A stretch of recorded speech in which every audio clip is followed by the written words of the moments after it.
আমাদের আজকের recipe mutton বেলিরাম।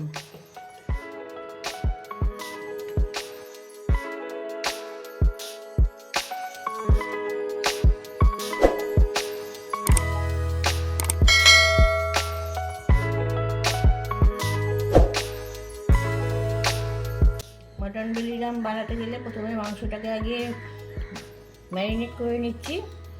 এর জন্য কতগুলো গোটা মশলা দিতে হবে। প্রথমে দিচ্ছি তেজপাতা, দুটো বড় এলাচ, দুটো কাঁচা লঙ্কা, 10-12টা গোলমরিচ, 4-5টা লবঙ্গ, আর ছোটো এলাচ 4টে, দালচিনির 1টা টুকরো। আর তারপরে দিচ্ছি 1 মুঠো কুচনো পেঁয়াজ, পেঁপেগুলো কুড়ে নেওয়া, ফাইন চপ ধনে পাতার গোড়াগুলো, 3 চামচ দই,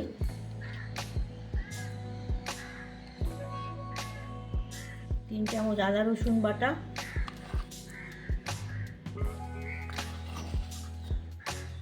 স্বাদ মতো নুন, 1 চা চামচ হলুদ, 2 চামচ সাদা তেল। এগুলো মাখিয়ে নিচ্ছি। এগুলো মাখিয়ে নিয়ে 2 ঘন্টা রেখে দিতে হবে। এখানে যে পেঁপে কুড়াটা দেওয়া হয়েছে এটা মাংসটা নরম করার জন্যে। এটা 2 ঘন্টা রেখে দিতে হবে।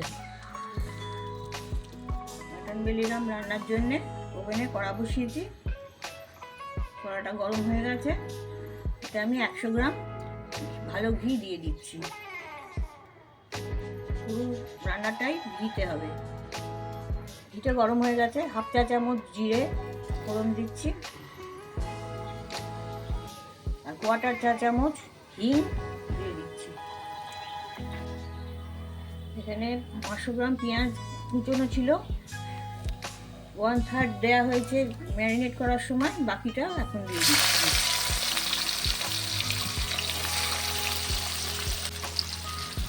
পেঁয়াজটা লাল করে ভেজে নেব।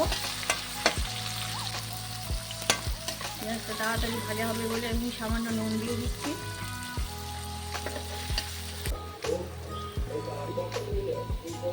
ভাজা হয়ে গেছে লাল করে। এবার আমি ওই ঘিতেই 1 চা চামচ চিনি দেবো। এখানে ক্রাশ করা ধনে আছে 2 চামচ, সেগুলো দিয়ে দিচ্ছি।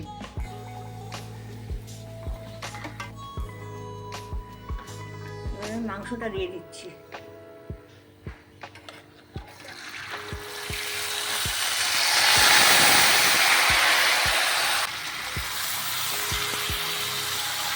মিক্স করে দিচ্ছি।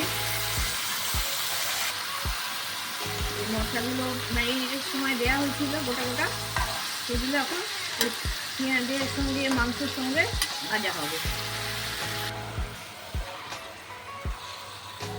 যতক্ষণ না মাংসটা থেকে জল বেরোচ্ছে ততক্ষণ এটা ভাজতে হবে। এটা একটা পাঞ্জাবি ডিশ। মাংসতে 3 ভাবে ধনে পড়বে, ধনের পরিমাণটা একটু বেশি থাকবে। প্রথমে এই ক্রাশ করা ধনেটা দিলাম, এরপরে গুঁড়ো ধনে দেবো, তারপরে ধনে পাতা থাকবে।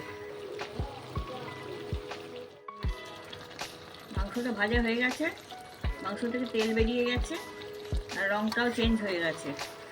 এবার আমি এই মাংসতে 200 গ্রাম মতন দই পড়বে। 3 চামচ আমি ম্যারিনেটের সময় দিয়েছিলাম, বাকিটা এখন দিয়ে দিচ্ছি। আর এতে মশলা পড়বে 3 চামচ ধনে গুঁড়ো, 2 চামচ কাশ্মীরি লঙ্কার গুঁড়ো, আর 1 চা চামচ শুকনো লঙ্কার গুঁড়ো।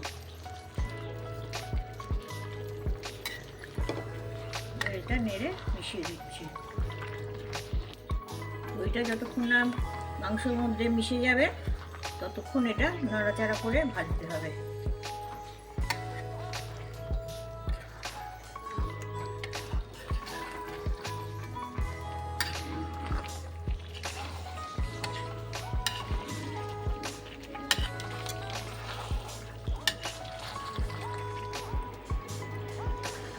দইটা মাংসের সাথে ভালো করে মিশে গেছে। এবার আমি নুনটা একটু চেক করে নেব, কেননা দুবার নুন করেছে, একবার আমি ম্যারিনেশনের সময় দিয়েছিলাম আর একবার পেঁয়াজে দিয়েছিলাম, তাই আমি একটু নুনটা চেক করে নিচ্ছি। সামান্য নুন আরও লাগবে, পরিমাণ মতো নুনটা আমি দিয়ে দিলাম।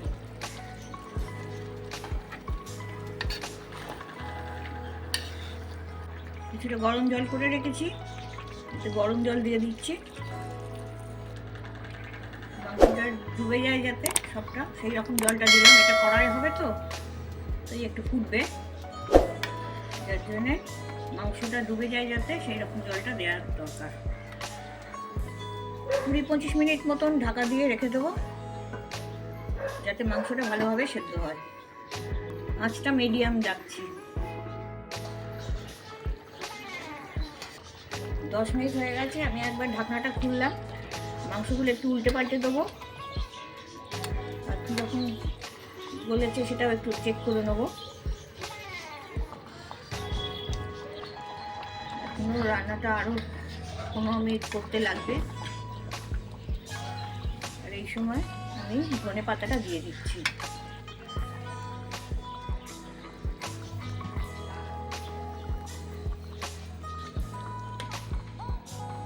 এক মুঠো ধনে পাতা দিয়েছি। এবার আমি আবার 15 মিনিট মতন ঢাকা দিয়ে দেবো, আর একটু সেদ্ধ হবে। প্রেশার কুকারে তো হচ্ছে না, কড়াই হচ্ছে, তাই জন্যে একটু বেশি করে সেদ্ধ করতে হবে। ঢাকাটা দিয়ে দিলাম, আরও 15 মিনিট আমি রাখবো। 15 মিনিট পরে আবার আমি ঢাকনাটা খুলছি, এবার আমি চেক করবো মাংসটা গলেছে কিনা।